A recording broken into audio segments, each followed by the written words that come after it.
video, I decided I wanted to talk about my favorite camping gear. And my favorite camping gear of all time are my Warbonnet hammocks. So why don't I set up the Blackbird first, I'll show you all the features, and then I'll get into the Traveler. Alright, let's start the setup right now.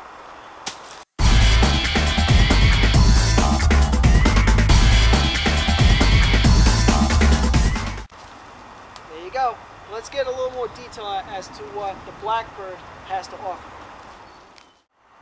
The Warbonnet Blackbird. Arguably the Cadillac of hammocks. Now, as you can see, this hammock has a built-in mosquito net, perfect for that buggy weather.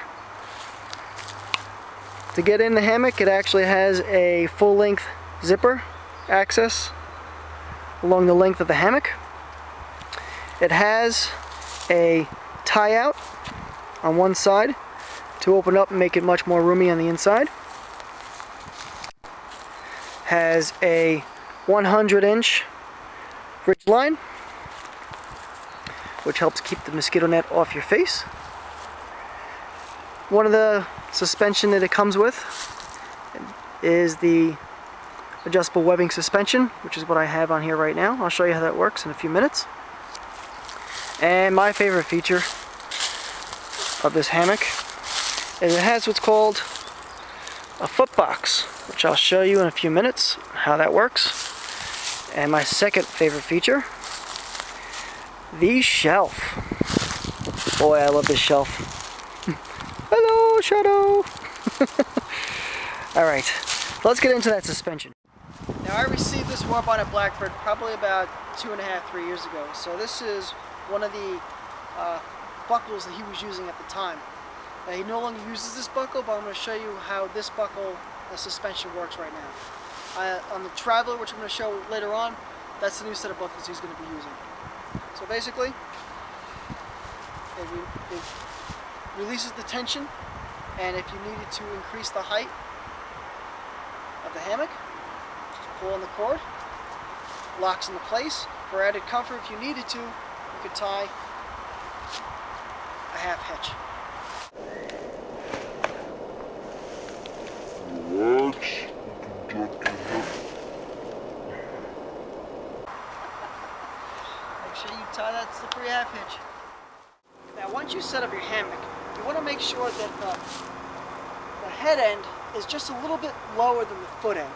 The main reason being is if the head end is higher than the foot end, chances are during the night you're going to slide down into the foot box and crunch yourself up just a little bit.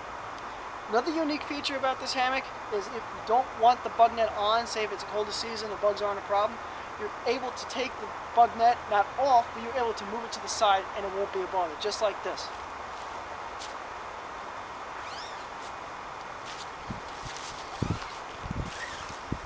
Unzip the hammock completely.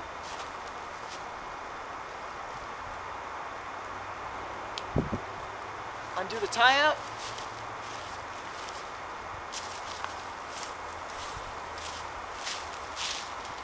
Just attach it to the foot box, tie it on the other side.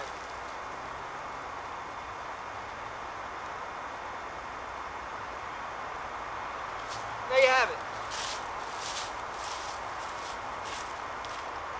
Another thing that's very important with regards to the hammock is the ridgeline tension. You do not want the ridgeline tension to be really, really tight.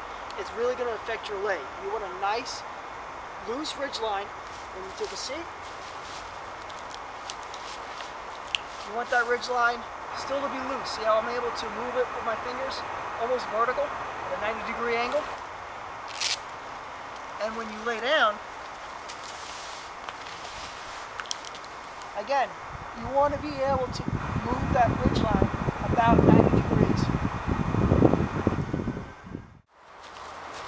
Another really great feature about this hammock is the fact that you can use it as a lounge chair as you're chilling out at camp. Take a seat, lean back, and just hang out. Using it in this position, my back, lower back, underneath my legs are all fully supported. Very comfortable. I can even use it, sit up and eat, tie my shoes. Really has a lot of possibilities.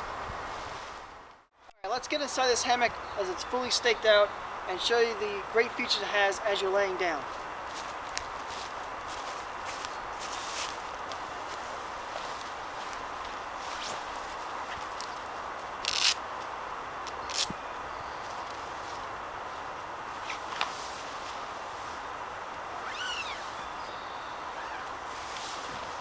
So this is what it's like to lay in a Warbonnet Blackbird. Let's take a closer look. Right now I'm laying straight on, and that's not the correct way to lay at all. The Warbonnet Blackbird actually has a unique feature called a footbox. What it is an extra fabric that allows you to lay at a complete diagonal.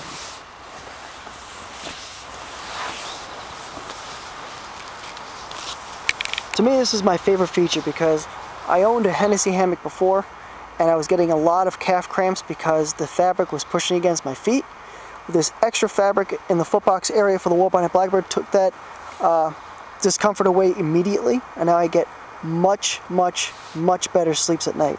Also, laying complete diagonal also flattens out your back so you don't get that banana effect. Another great feature is this shelf. You can't tell when you're inside the hammock, but there is actually a shelf there. I believe it's 2 feet worth of shelving. I'm going to show you that you can take something as big as even your sandals, place them in the shelf, and when it's staked out, it's not even going to bang against the hammock whatsoever. Can't even see it, can't even feel it. All the way out of the way. So you're able to actually enjoy the hammock for what it is and not be bogged down with additional items floating around in the hammock. If you want an item later on, just reach in, grab it. It's really that easy. Now that's the basics of the Warbonnet hammock. My personal favorite hammock that I usually hammock camp with in the early summer to early fall season when there's bugs out.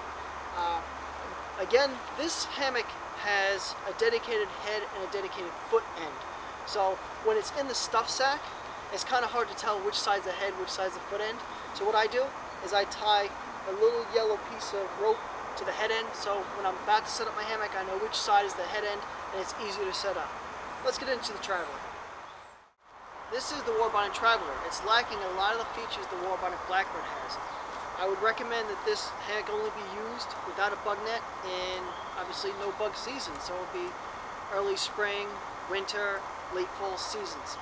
There is an attachable bug net you can purchase from Warbonnet or from other vendors out there in the hammock community, but by itself I think this is a really great hammock. Let me put it up and I'll show you how it goes together.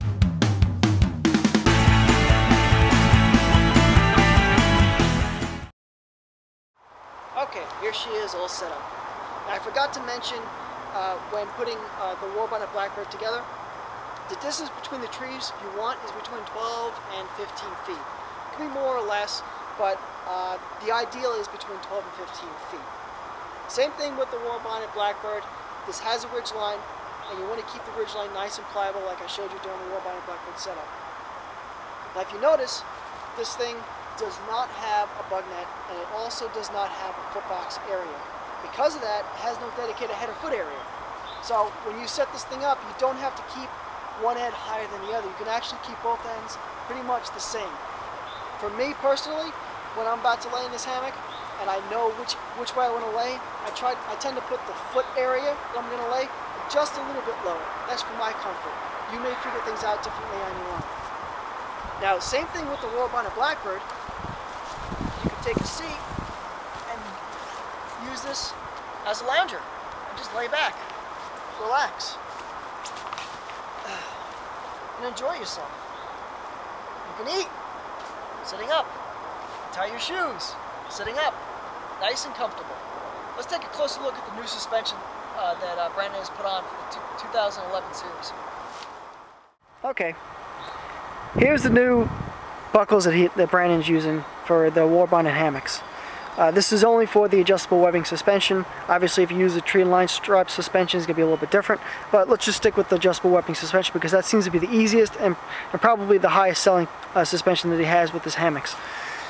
These are triangle, which have a kind of like a squared ends, and based on Brandon's testing and a lot of other people's testing, You don't need to tie the slippery half hitch at the end to stop it from sliding off. It tends to stick the way it is.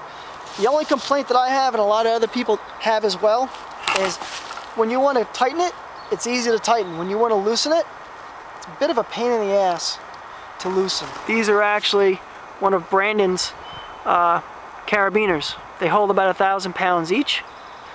I forget what they go for on his website, but they are additional purchase. All Warbonnet hammocks do not come with a way to attach it to a tree. It just comes with the straps. So you're going to have to buy a carabiner or Dutch clip or anything else that's out in the market to attach it to the tree. Now, as I mentioned before, the reason why I went to the Warbonnet Blackbird was because it had the footbox area, which had the additional fabric, which I used to alleviate the calf cramps I was getting in my Hennessy hammock.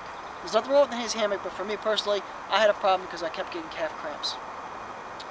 Now, when I wanted to try out the Traveler, I was a little concerned because I know that it's not going to have that footbox area and the extra fabric, so I was a little leery about trying it out. I took the plunge, and I'm glad I did, because I'll tell you what, this hammock is really wide, and it allows you to get into a comfortable position where you're not going to have calf cramps because the fabric is not going to press against your feet and your calves that much at all. So, let me show you.